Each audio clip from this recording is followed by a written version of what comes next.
রাজনৈতিক চাপ উপেক্ষা করে দায়িত্বে অটল ডক্টর ইউনূস উপদেষ্টা পরিষদের বৈঠক। এদিকে দুই বিষয়ে প্রধান উপদেষ্টার কাছে রোডম্যাপ চেয়েছে জামাত। নাহিদ ইসলামের মন্তব্যে সেনাবাহিনী ও রাজনীতির সম্পর্ক নিয়ে নতুন বিতর্ক। জানাবো রাজনৈতিক মাঠে চতুর্মুখী খেলা। আওয়ামী লীগ আমলের সব নির্বাচনকে অবৈধ ঘোষণার দাবি এনসিপির। এবং সর্বশেষ জানাবো দল গোছানোর জন্য নির্বাচন পেছানো যাবে না বললেন নজরুল ইসলাম খান। এতক্ষণ শুনলেন সংবাদ শিরোনাম, এবারে বিস্তারিত। রাজনৈতিক চাপ উপেক্ষা করে দায়িত্বে অটল ডক্টর ইউনূস উপদেষ্টা পরিষদের বৈঠক। দেশের চলমান রাজনৈতিক উত্তেজনার মধ্যে অন্তর্বর্তী সরকারের উপদেষ্টা পরিষদের গুরুত্বপূর্ণ রুদ্ধদ্বার বৈঠক অনুষ্ঠিত হয়েছে।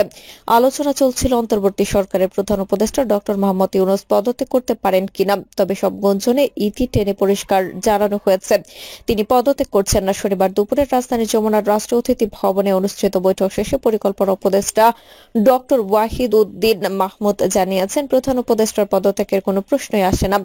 বৈঠক শেষে অন্তর্বর্তী সরকার প্রেস উইং থেকে দেয়া বিবৃতিতে জানানো হয়, দেশের বর্তমান রাজনৈতিক পরিস্থিতি, আসন্ন নির্বাচন এবং বিচার ও সংস্কার কার্যক্রম নিয়ে বিস্তারিত আলোচনা হয়েছে। উপদেষ্টারা মনে করেন, দেশে স্থিতিশীলতা বজায় রাখা, সুষ্ঠু নির্বাচন আয়োজন, কার্যকর সংস্কার ও বিচার প্রক্রিয়া চালিয়ে নিতে একটি জাতীয় ঐক্য অপরিহার্য। বিবৃতিতে আরও বলা হয়, সরকারের উপর বারবার অযৌক্তিক দাবি, এখতিয়ার বহির্ভূত বক্তব্য, কর্মসূচি চাপিয়ে দেওয়ার মাধ্যমে রাজনৈতিক প্রক্রিয়া বাধাগ্রস্ত করার চেষ্টা চলছে। এর ফলে সাধারণ মানুষের মধ্যে সন্দেহ ও বিভ্রান্তি তৈরি হচ্ছে। উপদেষ্টারা বলেন, পরিস্থিতি যদি এমন পর্যায়ে পৌঁছে যেখানে দায়িত্ব পালন আর সম্ভব না হয়, তাহলে সরকার বিষয়গুলো জনসম্মুখে তুলে ধরে প্রয়োজনীয় সিদ্ধান্ত নেবে। বিবৃতিতে উল্লেখ করা হয়, পরাজিত রাজনৈতিক শক্তি ও বিদেশি চক্রান্তের অংশ হিসেবে সরকারের উপর দায়িত্ব পালনের প্রতিবন্ধকতা সৃষ্টি করা হলে তা মেনে নেওয়া হবে না।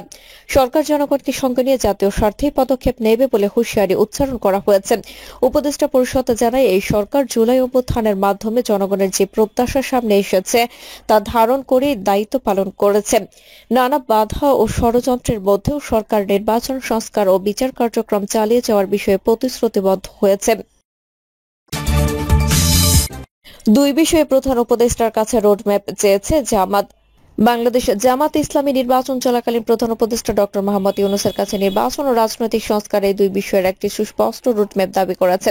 শনিবার রাজধানীর রাষ্ট্রীয় অতিথি ভবন যমুনায় অনুষ্ঠিত এক গুরুত্বপূর্ণ বৈঠক শেষে এই দাবি জানান জামাতের আমির ডাক্তার শফিকুর রহমান। তিনি বলেন, আমরা দুইটি বিষয়ে স্পষ্ট ব্যাখ্যা চেয়েছি। প্রথমত, নির্বাচনের নির্দিষ্ট সময় কবে হবে তা জনগণের কাছে স্পষ্টভাবে জানানো দরকার। সময় যেন এমন হয় যাতে জনগণ দুর্ভোগ না পড়ে এবং একটি আরামদায়ক পরিবেশে নির্বাচন অনুষ্ঠিত হতে পারে।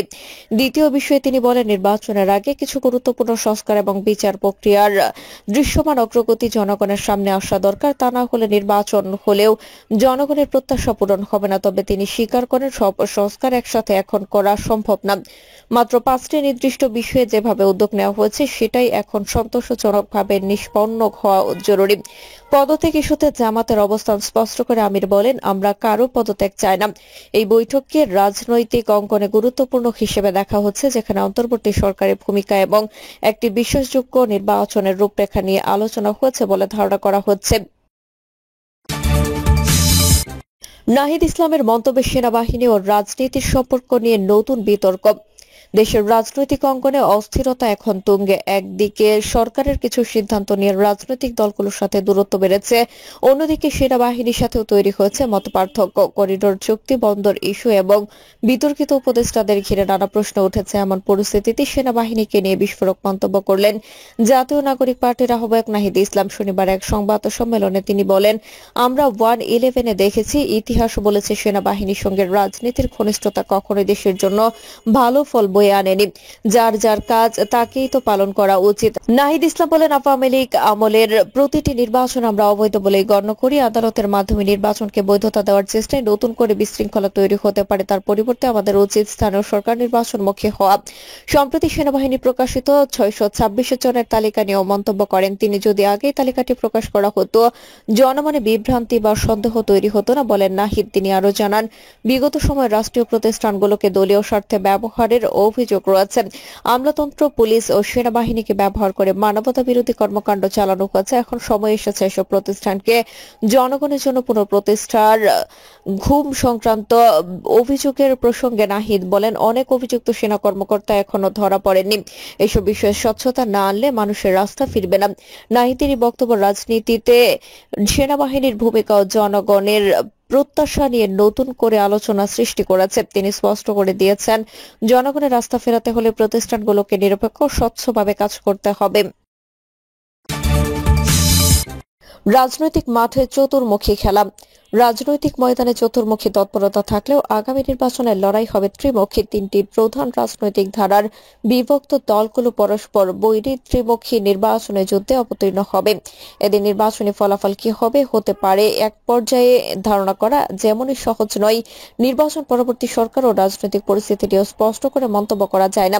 তবে রাজনৈতিক পর্যবেক্ষক মহল মনে করেন, আগামী দিনের রাজনীতি সরল অঙ্কে হিসাব করার মতো নাও হতে পারে। অপেক্ষাকৃত জটিল ও কঠিন হবে। ভবিষ্যৎ 5 আগস্টের পর রাজনৈতিক ময়দান থেকে দৃশ্যত আওয়ামী লীগ অনুপস্থিত বিতাড়িত।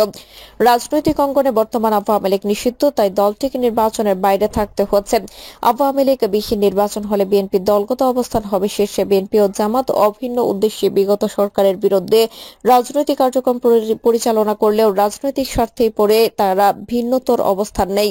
খেলাফত মজলিস, ইসলামী আন্দোলন সহ ধর্মীয় সংগঠন সমূহ এবং জামাতে ইসলামী রাষ্ট্র সমাজ ব্যবস্থার প্রতিষ্ঠার অভিন্ন লক্ষ্য উদ্দেশ্য নিবেদিত। বিএনপি এবং জামাতে উল্লেখিত ইসলামী সংগঠনগুলো চূড়ান্তভাবে একই স্রোত ধারায় প্রবহমান।